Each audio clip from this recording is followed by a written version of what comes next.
Happy Valentine's day. ಹೇತ್ತು ಏ ಏನಾಗೈತಿ ನಿನಗ ಮಯಾಗ ದುರ್ಗವ್ ಬಂದಂಗ ಆಡಕತ್ತಿಯಲ್ಲ. ಮತ್ತು ನೀನು ಲವ್ ಮಾಡೇನಲ್ಲ, ದುರ್ಗವನು ಬರ್ತಾಳ, ಎಲ್ಲ ದೇವರು ಬರ್ತಾರ. ಸನಾ ಏನಾತ್ ನಿನಗೀಗ? ಮುಟ್ಬೇಡ, ದೂರ ಸರಿ. ಲೇ ಏನಾತ್ ನಿಂಗ? ಎಷ್ಟೊತ್ತಿಗೆ ಹೇಳಿದ್ದೆ ನಾನು ನಿಂಗೆ ಬರಾಕ? 10 ಗಂಟೆ. ಟೈಮ್ ಎಷ್ಟಾತೀಗ? 1:30. ಟೈಮ್ ಸೆನ್ಸ್ ಇಲ್ಲ, ಜವಾಬ್ದಾರಿ ಇಲ್ಲ. ಪ್ರೀತಿ ಹುಡುಗಿನಂತರೂ ಹೆಂಗೆ ನೋಡ್ಕೋಕಂತ ಮೊದ್ಲ ಗೊತ್ತಿಲ್ಲ.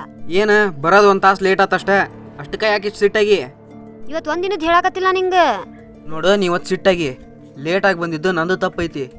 ಮನ್ಯಾಗ ಅವಾಗ ಬೇರೆ ವಯಸ್ಸಾಗೈತಿ, ಮನ್ಯಾಗಿರೋ ದನ ಕರ ಎಲ್ಲ ನಾನು ನೋಡ್ಕೋಬೇಕು. ಇಂಥದ್ರೊಳಗೆ ಎಲ್ಲ ಬಿಟ್ಟು ಹೆಂಗೆ ಬರಲಿ ಹೇಳ? ನಿಂಗೆ ನಂಗಿಂದ್ರ ದನ ಕರನ ಹೆಚ್ಚಾಗ್ಯಾವನ?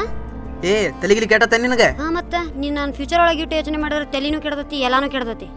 ಏ ಸನಾ ಹಿಂಗೆ ಯಾಕೆ ಮಾತಾಡಕತ್ತಿ? ಇನ್ನೊಂದು 5 ವರ್ಷ ನಮ್ಮದು ಟೈಮ್ ಚೇಂಜ್ ಆಗುತ್ತೆ. ನಮ್ಮ ಫ್ಯೂಚರ್ ಭಾಳ ಚಂದ ಕಾಣಕತ್ತೈತಿ. ನನಗೆ ನಿನ್ನ ಜೊತೆ ಫ್ಯೂಚರ್ ಒಳಗೆ ನರ್ಕ್ ಕಾಣಕತ್ತತಿ. ಸನಾ ಹಿಂಗೆ ಯಾಕೆ ಮಾಡಕತ್ತಿ? ಹಾಂ, ನನಗೂ ಒಳ್ಳೆ ಟೈಮ್ ಬರುತ್ತೆ. ವೇಟ್ ಮಾಡು ಒಂದು 5 ವರ್ಷ. ನಂಗೆ ವೇಟ್ ಮಾಡೋಕ್ಕಾಗಂಗಿಲ್ಲ. ಅದಕ್ಕೆ ನಾ ಒಂದು ನಿರ್ಧಾರಕ್ಕೆ ಬಂದನಿ. ಯಾವ ನಿರ್ಧಾರ? ನಿಂಗೆ ಗೊತ್ತ, ಒಳ್ಳೆ ಎಣ್ಣೆಯೊಳಗೆ ಉಪ್ಪು ಸೇರಂಗಿಲ್ಲ, ಆಕಾಶ ಭೂಮಿ ಒಂದಾಗಂಗಿಲ್ಲ. ಹಂಗೆ ನಾನು ನಿನ್ನ ಜೊತೆ ಇರೋಕ್ಕಾಗಂಗಿಲ್ಲ. ಏ ಸನಾ, ಇನ್ನೂ ಒಂದು ಮಾತು, ನಾನು ನಿನ್ನ ಬಿಟ್ಟು ಹೋಗಿನಂತಂದು ವಾಟ್ಸಪ್ ಇನ್ಸ್ಟಾಗ್ರಾಮ್ ಒಳಗೆ ಫೀಲಿಂಗ್ ಸ್ಟೇಟಸ್ ಹಾಕೊಂತ ಕುಂದ್ರಕ್ಕೆ ಹೋಗ್ಬೇಡ. ನಾ ಡಿಸೈಡ್ ಮಾಡೇನಿ, ಇನ್ಮೇಲಿಂದ ನಾನು ನಿನ್ನ ಲೈಫ್ ಒಳಗೆ ಯಾವತ್ತೂ ಬರೋಂಗಿಲ್ಲ. Good bye.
The number you're calling is either switched off or not reachable at the moment.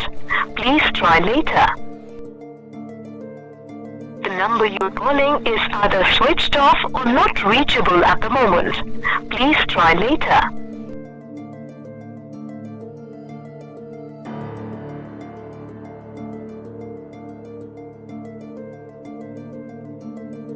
Hello ತಂಗಿ, ಎಲ್ಲಿದ್ದೀರಿ?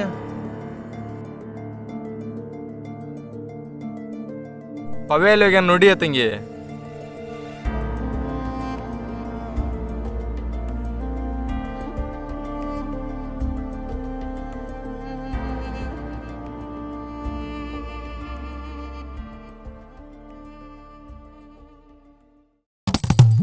ಸರ್ ನೀವು ಇವತ್ತು ವ್ಯಾಲೆಂಟೈನ್ಸ್ ಡೇ ಇದೆ, ಅದ್ರ ಬಗ್ಗೆ ಏನಾರ ಹೇಳ್ತೀರಿ ಸರ್? ನಿಮ್ಮ ಹುಡುಗಿ ಬಗ್ಗೆ. ದೇವರು ನಮಗೆ ಕೈ ಕೊಟ್ಟಿದ್ದಾನೆ, ಅದಲ್ಲದೆ ಗೂಗಲ್ ಕ್ರೋಮ್ ಇದೆ. ಆ ಪ್ರೇಮಿಗಳ ಸಾಹಸ ನಮಗೆ ಯಾಕೆ? ಅಲ್ಲೋ, ಎಲ್ಲಿಂದ ಬರ್ತೀರೋ ಅಣ್ಣ ನೀವು? ಉದ್ದಾರ್ಜಿ ಮಕ್ಕಳಿಂದ ರೋಡ್ಪ.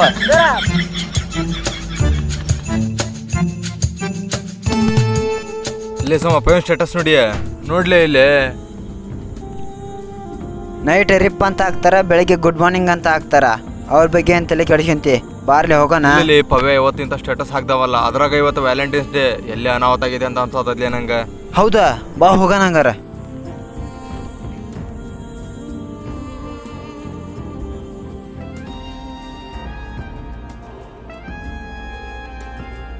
ಸರ್ತಿಗೊಂದ್ಸರ್ತಿ ಬೇಜಾರಾದಾಗ ಇಲ್ಲೇ ಬರ್ತಿದ್ದಲ್ಲ ಅವ.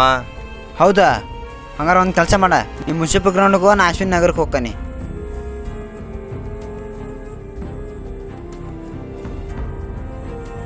ಲೇ ಪವೇನೆಲ್ಲ ನೋಡಿದೆ? ಅದ್ಕೊಂತ ಕೆರೆ ಕಡೆ ಹೋದ್ ಸರಿ ನೋಡಿ. ಸರಿ.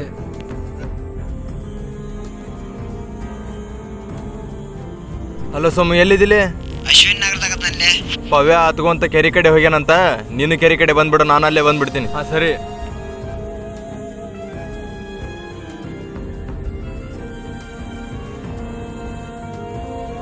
ಯಪ್ಪ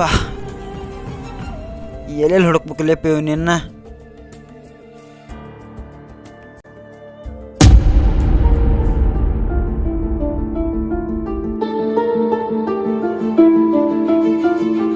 ಲೇ ಲೇ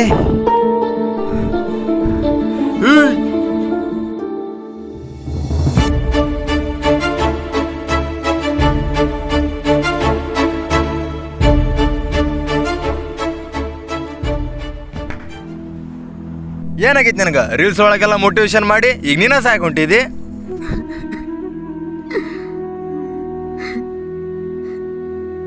ಯಾಕ್ಲೆ ಪವ್ಯ, ಏನಾಯ್ತು ನಿಂಗ? ಮಾಡಿರೋ ಒಂದು ತಪ್ಪು ನೆಪ ಇಟ್ಕೊಂಡು 3 ವರ್ಷದ ಪ್ರೀತಿ ಮರ್ತ ಬಿಟ್ಟು ಹೋಗ್ಬಿಟ್ಲೇ. ಅಷ್ಟಕ್ಕ ಸೂಸೈಡ್ ಮಾಡ್ಕೊಳ್ಳೋ ನಿರ್ಧಾರ ತಗೊಂಡಿದ್ದಿ? ಆಕಿನ ಪ್ರಪಂಚ ಅಂತ ತಿಳ್ಕೊಂಡಿದ್ದೆ. ಆಕಿನ ಬಿಟ್ಟೋದ್ಮೇಲೆ ಈ ಪ್ರಪಂಚದೊಳಗೆ ಇದ್ದರೆ ಏನು ಮಾಡಲಿಲ್ಲ. ಶಬಾಸ್. ಅಲ್ಲಲ್ಲಿ ನೀ ಸಾಯಕ್ಕಿಂತ ಮುಂಚೆ ಒಂದು ಸರ್ತಿ ಆದ್ರೆ ನಿಮ್ಮ ತಾಯಿ ಬಗ್ಗೆ ಯೋಚನೆ ಮಾಡಿದಿ? ಲೇ, ನಿಮ್ಮ ಅವ್ವಗೆ ಒಂದು ಸರ್ತಿ ಆದ್ರೆ ಐ ಲವ್ ಯು ಅಂತ ಹೇಳಿದೆ ಇಲ್ಲ? ನೀನೇನೋ ಫೆಬ್ರವರಿ 14 ಅಂತ ಪ್ರಪೋಸ್ ಮಾಡಕ್ಕೆ ಹೋದಿ. ಆದ್ರೆ ನಮ್ಮ ಭಾರತೀಯರಿಗೆ ಫೆಬ್ರವರಿ 14 ಸಂಭ್ರಮ ಪಡುವಂಥ ದಿನಾನ ಅಲ್ಲ. ಸಂಭ್ರಮ ಪಡ್ರಿ, ಪರವಾಗಿಲ್ಲ. ಆದ್ರೆ ಒಮ್ಮೆ ನೆನಪಿಸ್ಕೋರಿ, ಫೆಬ್ರವರಿ 14 ಪ್ರೇಮಿಗಳ ದಿನಾಚರಣೆ ಅನ್ನೋದು ಎಷ್ಟು ಕರೆ ಐತಲ್ಲ, ಅದ ಫೆಬ್ರವರಿ 14 ಬ್ಲ್ಯಾಕ್ ಡೇ ಅನ್ನೋದು ಅಷ್ಟ ಸತ್ಯ ಐತಿ. ಯಾಕಂದ್ರೆ ತಾಯಿ ಭಾರತಾಂಬೆ 2019ರಲ್ಲಿ ತನ್ನ 40 ಜನ ಮಕ್ಕಳನ್ನು ಕಳೆದುಕೊಂಡಂತಹ ದಿನ. ಅಂದ್ರೆ ವೀರಯೋಧರು 40 ಜನ ವೀರಯೋಧರನ್ನು ಕಳೆದುಕೊಂಡಂತಹ ದಿನ. ಅವತ್ತ ಆ ಭಾರತಾಂಬೆ ತಾಯಿಗೆ ಆದಂಥ ದುಃಖಕ್ಕಿಂತ ಇವತ್ತ ನಿನಗೆ ನಿನ್ನ ಹುಡುಗಿ ಬಿಟ್ಟು ಹೋಗಿದ್ದಕ್ಕೆ ಹೆಚ್ಚಿಗೆ ಆದ್ರೆ ನೀ ಸತ್ತು ಬಿಡು, ನಾನು ಇನ್ನೇನೂ ಕೇಳೋದಿಲ್ಲ. ಅಂದ್ರೆ ನಿನ್ನ ಪ್ರಕಾರ ನಿಯತ್ತಾಗಿ ಪ್ರೀತಿ ಮಾಡೋದ ತಪ್ಪ? ನಾ ಹಂಗೆಲ್ಲ ಹೇಳಿದೆಲೆ, ಒಂದು ಚಪ್ಪಾಳೆ ಶಬ್ದ ಕೇಳಬೇಕಂದ್ರೆ ಎರಡೂ ಕೈನೂ ಸೇರಬೇಕು. ಹಂಗೆ ಒಂದು ನಿಯತ್ತಿನ ಪ್ರೀತಿ ಇರ್ಬೇಕಂದ್ರೆ ಎರಡೂ ಮನಸ್ಸು ಸೇರಬೇಕು. ಮತ್ತೆಲ್ಲ ಉಂಟಿಲ್ಲಿ? ನೀನ ಹೇಳಿದಲ್ಲ, ನಮ್ಮ ಭಾರತೀಯರಿಗೆ ಇವತ್ತು ಕರಾಳ ದಿನ ಅಂತ. ಅವತ್ತು ವೀರಮರಣ ಹೊಂದಿದಂಥ ಎಲ್ಲ ವೀರಯೋಧರಿಗೆ ಮೌನಾಚರಣೆ ಮಾಡಬೇಕು.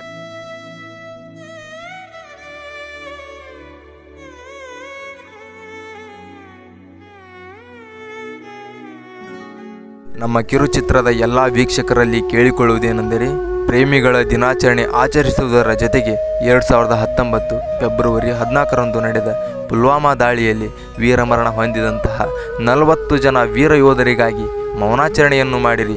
ಹಿಂಗಂತ ಪ್ರೇಮಿಗಳ ಮನಸ್ಸನ್ನು ನೋಯಿಸುವ ಉದ್ದೇಶ ನಮ್ಮದಲ್ಲ, ಬದಲಿಗೆ ದುಃಖದ ಕರಾಳ ದಿನದ ಬಗ್ಗೆ ಅರಿವಿರಲಿ ಎಂದು ತಿಳಿಸಿದ್ದೇವೆ. ನಮಗಾಗಿ, ನಮ್ಮ ದೇಶಕ್ಕಾಗಿ ಪ್ರಾಣವನ್ನೇ ತ್ಯಾಗ ಮಾಡಿದಂತಹ ವೀರ ಯೋಧರನ್ನು ಮರೆಯುವುದು ಸೂಕ್ತವಲ್ಲ. ನಾವು ಮಾಡಿರುವ ನಟನೆಯಲ್ಲಾಗಲಿ ಕಿರುಚಿತ್ರದ ಕಥೆಯಲ್ಲಾಗಲಿ ಯಾವುದೇ ತಪ್ಪು ಕಂಡು ಬಂದಲ್ಲಿ ಕ್ಷಮೆಯಿರಲಿ. ಧನ್ಯವಾದಗಳು. ಜೈ ಹಿಂದ್, ಜೈ ಭಾರತ್ ಮಾತೆ.